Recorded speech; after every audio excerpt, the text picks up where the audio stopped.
Hello everyone, welcome to the Eternal Spoiler Breakdown. My name is Pojo, and today we're going to be going over 5 more spoilers from the new Shadows of the Spire bundle coming out.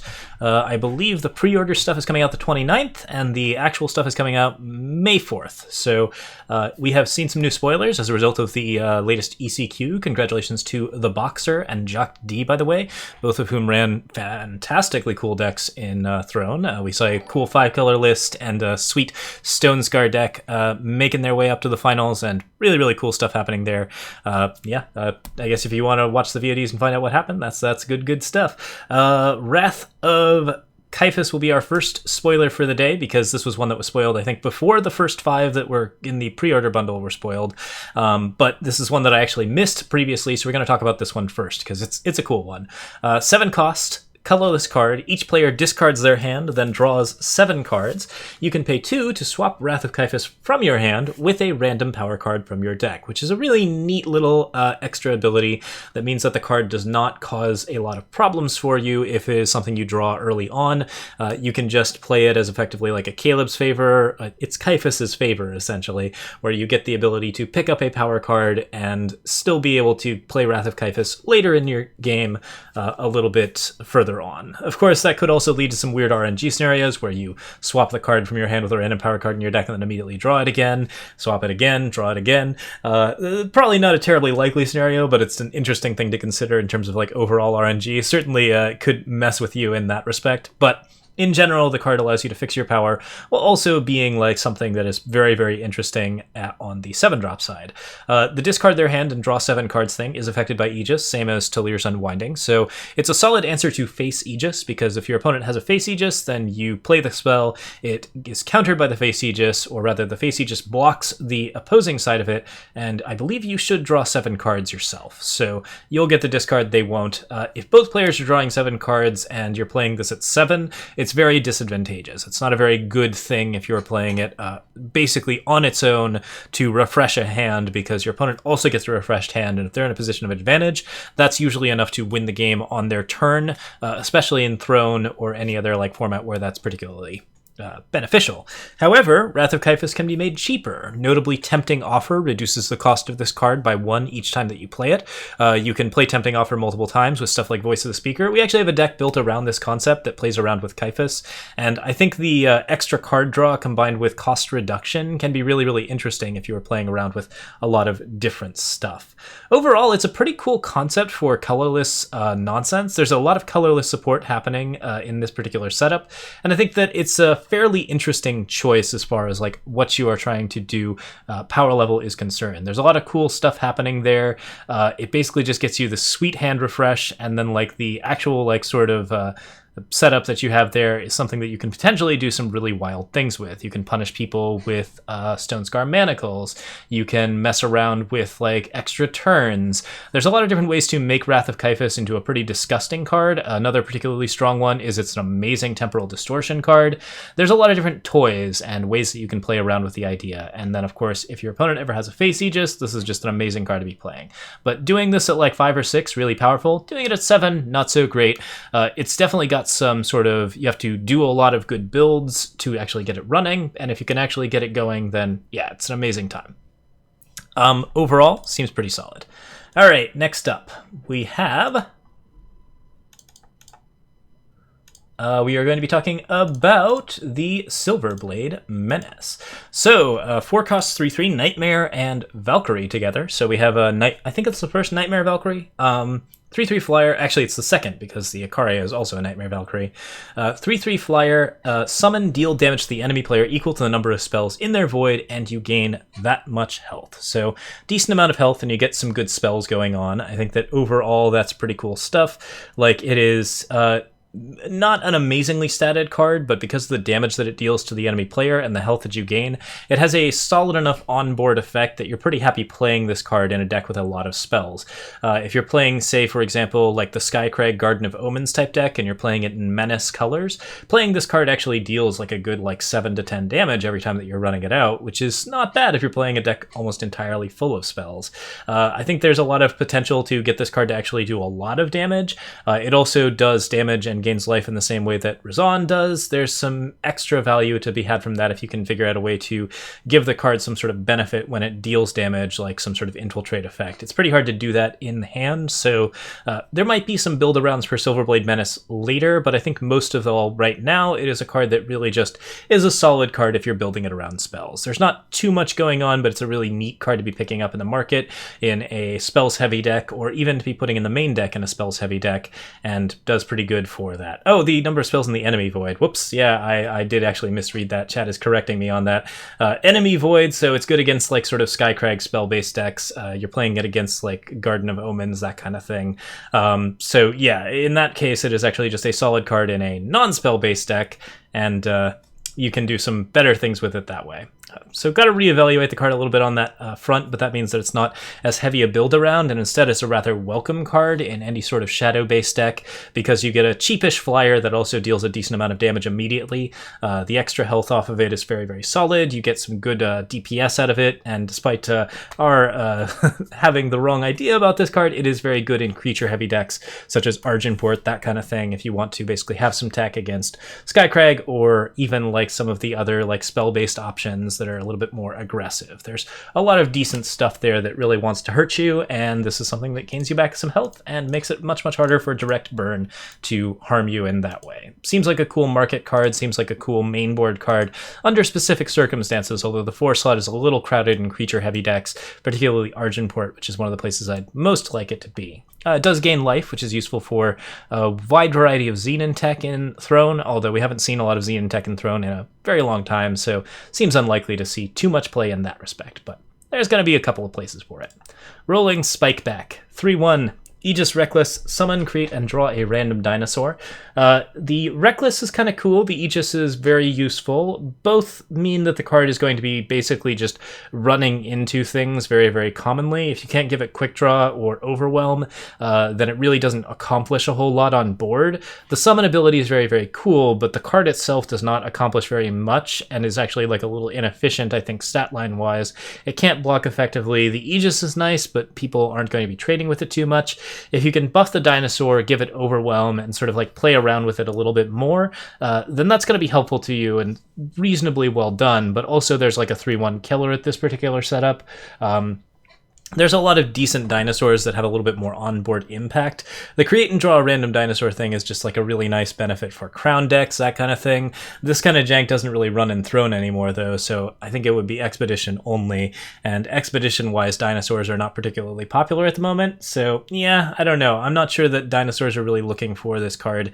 It's okay, certainly. There's a lot of decent things that it can do, and I love the design of it overall, but it really needs like a more dinosaur-themed set to be playing around, or it needs to be in a like format where there is a lower power level, because dinosaurs have been like, they've had their moments in Throne, but it's very, very rare that they ever actually see a lot of play in Throne. So I think that overall this card is like, it's a little bit tricky to get it all together. Overall, it is kind of interesting. I think that Expedition dinosaurs might actually have a really good time with this card. I think this card is really fun to play, and I'm hoping that it actually does make an impact on the meta, but it looks like the stats just aren't there to me. It just doesn't do quite enough on board. We'll see. It's a cool dinosaur nonetheless, and it's a great design. I think that overall it definitely does seem like a card that's a lot of fun to play, and yeah, I would really hope to see cards like this make more of an impact on the meta, because I miss these types of decks. It definitely, it's been a while since we've seen something like that. There are some new dinosaurs coming out in this format. Vorlunk Core is another one that's happening, but also the influence on this is very, very steep, so you have to play it almost specifically in Elysian Dinos to get the value out of it on 3, and playing it on like 5 or 6 is okay, but maybe not perfect. Alright, next up is World Shaper's Staff. 3 cost, 1/1. When the wielder dies, draw a card and gain 1 of each influence. Important to note, because that's going to be sort of the most important part of the card. However, summon, play a 7/7 Otherworldly Pilgrim. And the Otherworldly Pilgrim is right here. It is a 7/7 for 3. It is not a playable card. It is a card that is only created. Its unit type is Beyonder, which we have never seen before. And it's another one of those cards that has those face masks that make their eyes unseeable and makes it look like they are blind prophets. We haven't seen a lot of cards with that particular setup in a while. I feel like I've seen this art before, but I don't know where. And yeah, it is a -2/-2 for each type of influence that you have, which of course means that it dies if you generate 5 of each influence, because it gets -10, -10. That's a really cool thing if you could play it like by itself, but the weapon of course means that if the unit that you are playing the weapon on dies, then any otherworldly pilgrims that you are playing are immediately dead, no matter how many copies of the weapon you have. So like, you play another weapon, it doesn't play another worldly pilgrim anymore, you just have the Entomb effect on a, I believe, 1/1 weapon for 3. So yeah, it's a lot of stats. If you can throw it on an Aegis unit, like say that 3/1 dinosaur that we just saw, then you get a reasonably beneficial defensive unit plus a very, very large 7/7 unit. It's kind of equivalent to Magus of the Mist in that respect. But the main disadvantage to it is that it's very bad in multiple copies. If you have 4 copies and you draw 2, you're really unhappy. If you have 2 copies and you draw 2, you're really unhappy. Basically, this card is really, really sick if you can get that 7/7 to go anywhere, but if you can't silence the unit or figure out some way to get the weapon to be silenced before the pilgrim is ready to go, then like, yeah, the card will die immediately. So it's definitely a puzzle piece. You have to get a deck that builds around that puzzle and uses it to generate some really, really sick aggro and does some pretty wild stuff. So seems like kind of a cool option. The other thing that's really important about it, however, is that you do have to silence things, and you have to be in sort of a colorless setup, because it's not a 7/7 naturally. It's going to be more likely a 5/5 under most circumstances if you're playing 2-color, and a 6/6 if you're playing monocolor, which is generally where a lot of the colorless cards tend to go. Monocolor deck with, say, a bunch of green, for example, Valkyrie Enforcers to silence the World Shaper staff, and then like you're using your standard like setups with the Caiaphas, things like that, or mono blue with Echo for Caiaphas. You could do a lot of different things to make it very, very interesting, and that should set it, oh, it's -2 per influence. Yeah, it's a 5/5 in a monocolor deck and a 3/3 in a dual color deck. So monocolored only, I think, for World Shaper Staff for the most part. In any case, like, the card is good if you can get it to synergize with a bunch of other different effects, but you do have to build very, very carefully around it to get the value that you're looking for. But yeah, if you can silence the Pilgrim or mess around with some other things, then that's really, really a solid setup. And in either case, you can do some pretty interesting stuff. There is an interesting bit of like sort of tech going on here, where you can either silence the Pilgrim and thus negate the general like sort of disadvantage of the weapon getting destroyed, or you can silence the weapon and make sure that you're able to play a Pilgrim. Because if you silence the Pilgrim stays a 7/7 no matter what, but if you silence the weapon, then you and also the Pilgrim goes up to 7/7, which is actually, I'm not even sure if that happens. I think if you silence the Pilgrim, it dies. So let's see here. No, it is a 7/7 naturally. So if you silence the Pilgrim, it stays a 7/7, and you get all of the benefits of that, but then the next Pilgrim to be played off of a weapon is immediately dead, because the weapon will likely be entombed and give you all of that influence. So it's a tricky question what you want to silence if you're playing on a silence deck with this deck card. And yeah, there's some cool puzzles to be built around, definitely some interesting stuff to be done with it. All right, I think that's everything except for the last one. This one's not a surprise, I suppose, but yeah, we're going to be talking about Jack Mercenary Hunter. Oh, wow. And this one's actually a huge-sized image, so we get to just show off a little bit of it at a time. As you can see, it has 2 attack, which is very rare for a Jack. It's got a 3 cost, and where is my actual... There we go. There we go. 3 cost, and it is a 2/3. When Jack hits the enemy player, create and draw a treasure trove. Summon, you may pay 1 and discard a card to deal 2 damage to 2 enemies. Jack gets double damage if it's a sigil. I just want to get everything wrong with this card. Like, as I was reading it, like, it's got so much text, and it's got so much text that's like difficult to interpret, that I just wanted to like sort of mess around with, like, because like, yeah, hey, if it hits the enemy player and creates and draws a treasure trove, proof that Jack is in fact a dragon. Summon, Jack gets double damage if he's a sigil. And I think my favorite is that Jack has taken off his hat and decided to go hunt mercenaries. But yes, in all seriousness, this is a 3 cost for 3 fire influence. It means you have to be pretty deep in fire. The there's a couple of like art changes that are happening here. We have a much more serious looking Jack. I think last we saw Jack, he kind of vanished into the frontier and it looked like he was going off into another world, but now he's back and he's not much improved. He's kind of a even more gritty version of himself. He's lost an eye, and like now has an eye patch, and I believe his eyes always glowed yellow like that, so the other eye is still there.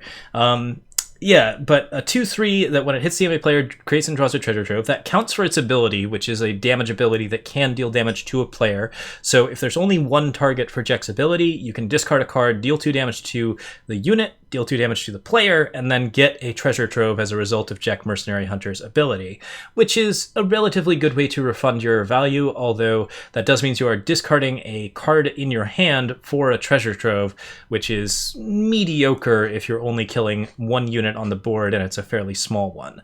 Jack is a little understated for a red drop. You typically don't have red drops with more health than attack, but like overall he's got some interesting things going on there. The discard allows for like some interesting discard synergy if you're playing around with stuff like justice, like privilege of rank, that kind of thing. If you want to do Recano stuff, there's some ways that you can synergize with that and get some value out of it, or even play it in like Stone Scar for some sort of reanimator shell. Discard options open up some interesting void-based strategies, and that's kind of an interesting value as well. The influence does make him very hard to play in anything other than mono red as a 3-drop, but like overall he's capable of being played in any sort of red focus deck that's using primarily banners and seats and no sigils of any other colors. Treasure troves are a handy way to draw cards, and this card can be a card draw engine, although it's pretty unlikely with that stat line. But all of that kind of pales in comparison to the fact that the summon ability is actually a great way to clear a board and do a decent amount of like control-based sort of heavy damage. You can get rid of up to 2 cards, and those 2 cards can have up to 4 health, provided that you can get a sigil into your hand to play onto Jack Mercenary Hunter. If you discard the card when you summon it, then that's 4 damage to 2 enemies, which, yeah, blows a lot of stuff out of the water and is fairly powerful immediately on the board in terms of like general value. This card will clear boards the turn it's played most of the time, which is really relevant. I think that that ability in itself really gives the card a lot of value. The discard makes it very difficult, but the treasure trove kind of makes up for that disadvantage. And if you can draw multiple treasure troves, then you have a, unique card draw engine that's kind of helping out with that. I think Jack belongs in kind of a control-based Stone Scar. He is not an aggressive card, really, even though the damage that he does is very valuable. But like, it's kind of interesting that you can give him double damage, get him up to like a 4/3 by discarding a sigil, and also mess with a bunch of other stuff. It's a tricky card to be sort of evaluating overall, but I think that he does enough different things and sort of has enough different like buttons and levers to push that he's probably going to get a good amount of value when he's played and also do a good amount of damage to the opponent. Very likely to remove something on play, very likely to discard a card on play, and then may or may not get additional treasure troves, but at the very least kind of makes up for that discard because it's pretty likely to kill one unit and then ping the enemy face and hopefully not hit an Aegis. So yeah, there's some cool stuff to be done with that. Obviously synergizes very well with a lot of stuff that already triggers off of like infiltrates and other things like that, like Caleb's Persuader, giving him Overwhelm, giving him any of those particular values. I think that if you can get Jack to do like the things that he wants to do the most, and that's actually not too hard, I would say that the card is very powerful. It seems like a really, really solid overall card in Fire, and really pushes Fire as an archetype in both Throne and Expedition. I think there's a lot to be said for this card, a lot to be done with this card, and it might be one of the more powerful cards in the set, particularly of all of the like sort of deep influence cards that we've seen so far. Shadows of Spire has a lot of deep influence cards.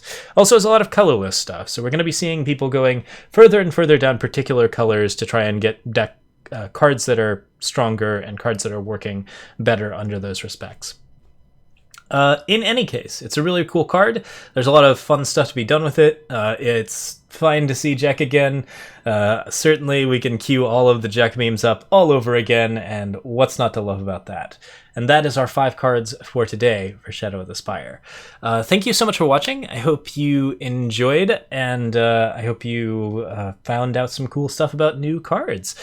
We are, as always, on Twitch, YouTube, Patreon, and Twitter. I'm streaming 7 to 10 PST on Monday, Tuesday, Thursday, and Friday, and trying to do as many like weekends and off days as possible whenever we can. So that's pretty much it for me. Thank you so much for watching, and to all the Twitch folks, let's get back to some games. To the YouTube folks, thank you for watching. Cheers.